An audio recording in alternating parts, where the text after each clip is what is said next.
Dear students, let us start the fourth problem in bank accounts of accounting for service organizations. Before starting the problem, I wish to read it. From the following particulars of Lakshmi Bank Limited, prepare profit and loss account for the year ending 31st December 2005. Interest on fixed డిపాజిట్ల మీద వడ్డీ 4,30,000. Interest on loans రుణాల మీద వడ్డీ 6,50,000.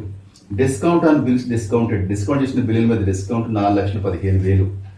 Interest on over draft మీద వడ్డీ 2,10,000.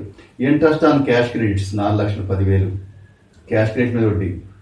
Interest on savings bank deposit మీద వడ్డీ 1,25,000.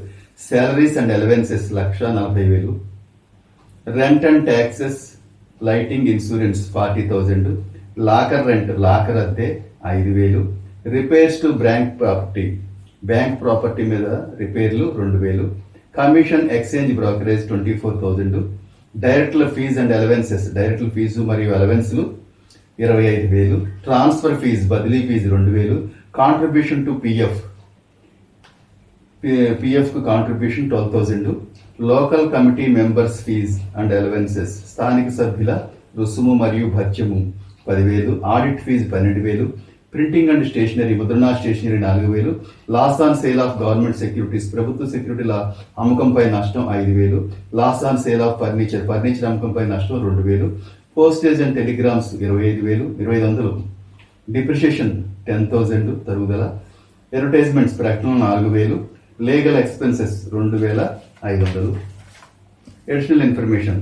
Rebate on bills discounted on 31st December 2004 19,000. Rebate on bills discounted on 31st December 2005 26,000. Bad debts to be written off 40,000. Provide ₹50,000 for taxation. First మనం interest and discount వడ్డీ డిస్కౌంట్ని calculate చేద్దాం.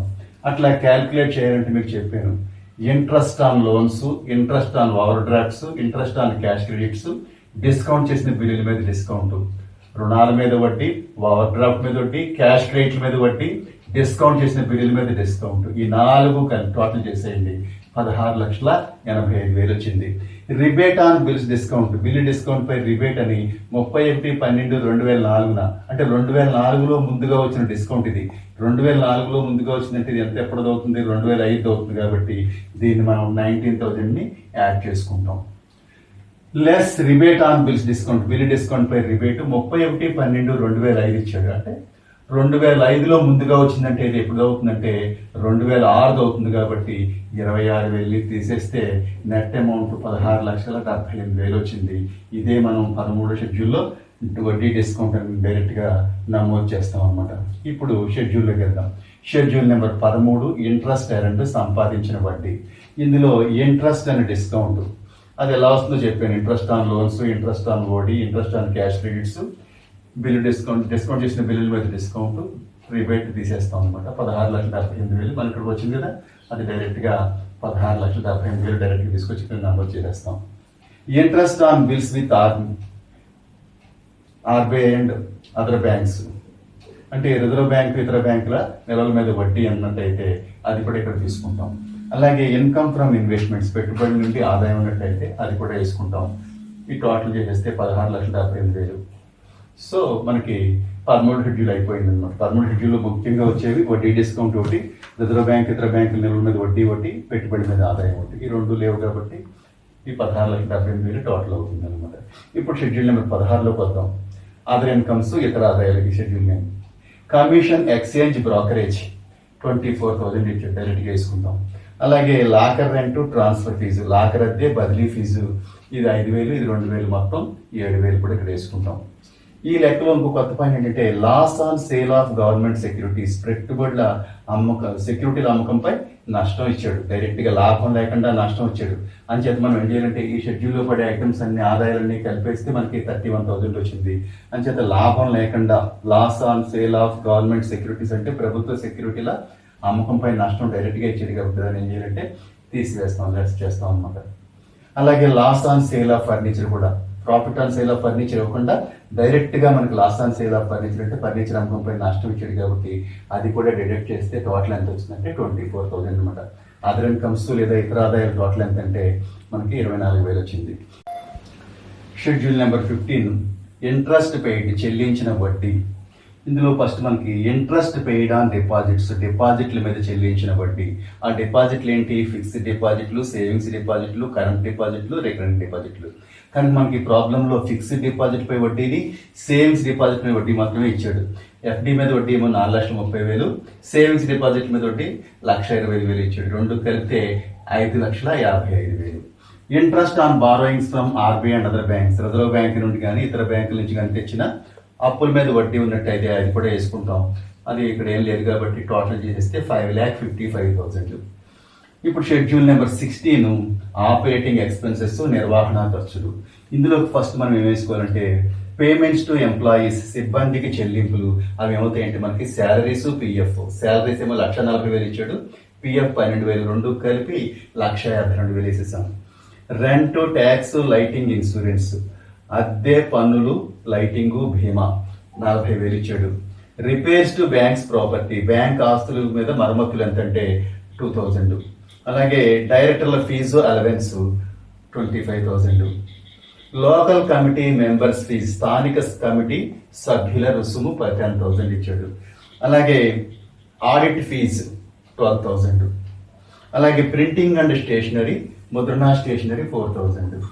Depreciation, తరుగుదల మనకి ఎంత ఇచ్చాడు? 10,000. అడ్వర్టైజ్మెంట్స్, ప్రకటనలు 4,000.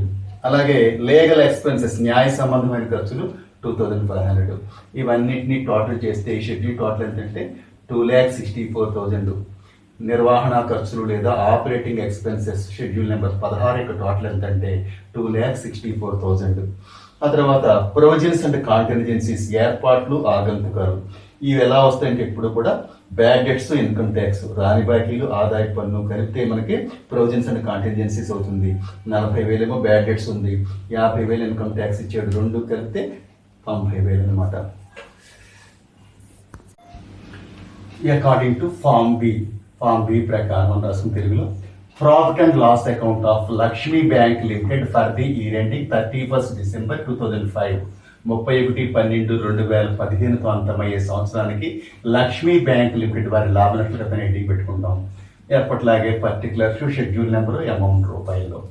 ఫస్ట్ రోమన్ నెంబర్ 1 ఇన్కమ్, మనకి ఏమిటంటే ఆదాయము, ఇన్కమ్, ఆదాయము. దానిలోకి వచ్చే షెడ్యూల్స్ ఏంటంటే ఇంట్రెస్ట్ ఎర్న్డ్, సంపాదించిన వడ్డీ. షెడ్యూల్ నెంబర్ 13, దాని టోటల్ 16,78,000. అదర్ ఇన్కమ్స్, ఇతర ఆదాయాలు 14, దాని టోటల్ 24,000. రెండు కలిపి టోటల్ చేస్తే 17,02,000. మొత్తము క్యాపిటల్ ఏ అవుతుంది అన్నమాట. టోటల్ మనకి ఎంత అవుతుంది? ఏ అవుతుంది. అదే 17,02,000. రోమన్ నెంబర్ 2 ఎక్స్పెండిచర్, వ్యయము. ఇందులోకి వచ్చే అంశాలు ఏంటంటే ఇంట్రెస్ట్ పెయిడ్, చెల్లించిన వడ్డీ. Schedule number 15 total 5,55,000, 5,55,000. Next operating expenses, నిర్వహణ ఖర్చులు 16 షెడ్యూల్ నెంబరు, దాని టోటల్ 2,64,000. ప్రొవిజన్స్ అండ్ కాంటింజెన్సీస్, ఏర్పాట్లు, ఆగంతుకాలు అంటే రాని బాకీలు, ఆదాయ పన్ను కలుపుగా వచ్చిన మొత్తం 90,000. ఈ మూడింటిని కలిపి టోటల్ చేయండి, 9,09,000 వచ్చింది. 9,09,000 అనమాట. Roman number 3 profit or loss, లాభము లేదా నష్టం. ఇందులో net profit for the year, ప్రస్తుత సంవత్సరం లాభము A minus B. A total ఎంత ఉంది మనకి? 17,02,000. బి టోటల్ ఎంత ఉంది? 9,09,000. ఇందులోంచి ఇది తీసేస్తే 7,93,000, 7,93,000 నెట్ ప్రాఫిట్ వచ్చింది అనమాట. లాస్ట్ ఇయర్ ప్రాఫిట్ లేదా ప్రీవియస్ ఇయర్ ప్రాఫిట్ అంటే గత సంవత్సరపు లాభం ప్రాబ్లంలో ఏమీ మెన్షన్ చేయలేదు కాబట్టి డాష్ పెట్టేసుకున్నాం. టోటల్ చేస్తే 7,93,000. టోటల్ మొత్తము సి అని 7,93,000 చేసుకుంటాం. ఇప్పుడు రోమన్ నెంబర్ 4 అప్రోప్రియేషన్స్, తెలుగులో వినియోగాలు. అది ఎలా వస్తుందంటే ట్రాన్స్ఫర్ టు స్టాట్యుటరీ రిజర్వ్, శాసనాత్మక రిజర్వ్ మళ్లింపు. ఎప్పుడు కూడా కరెంట్ ఇయర్ ప్రాఫిట్ మీద, ప్రస్తుత సంవత్సరం లాభం మీద 25% క్యాల్కులేట్ చేయాలి. ఇక్కడ కరెంట్ ఇయర్ ప్రాఫిట్ ఎంత వచ్చింది? 7,93,000 వచ్చింది. 25/100 వేస్తే 1,98,250, 1,98,250 వచ్చింది అనమాట శాసనాత్మక రిజర్వ్ మళ్లింపు. ఈ లెక్కలో ట్రాన్స్ఫర్ టు ప్రపోజ్డ్ డివిడెండ్స్ మళ్ళింపులు ఏమీ లేవు కాబట్టి డాష్ పెట్టేస్తున్నాం. అలాగే ట్రాన్స్ఫర్ టు జనరల్ రిజర్వ్ సాధారణ రిజర్వ్ మళ్ళింపు లేదు. అలాగే ట్రాన్స్ఫర్ టు సింకింగ్ ఫండ్ అంటే నిక్షేప నిధికి మళ్ళింపు కూడా ఏమీ లేదు. అలాగే transfer to dividend equalisation fund dividend సమానీకరణ నిధికి మళ్ళింపు కూడా ఏమీ లేదు కాబట్టి మనం అసలు రాయలేదు అనుకోండి, డాష్ పెట్టేసుకున్నాం.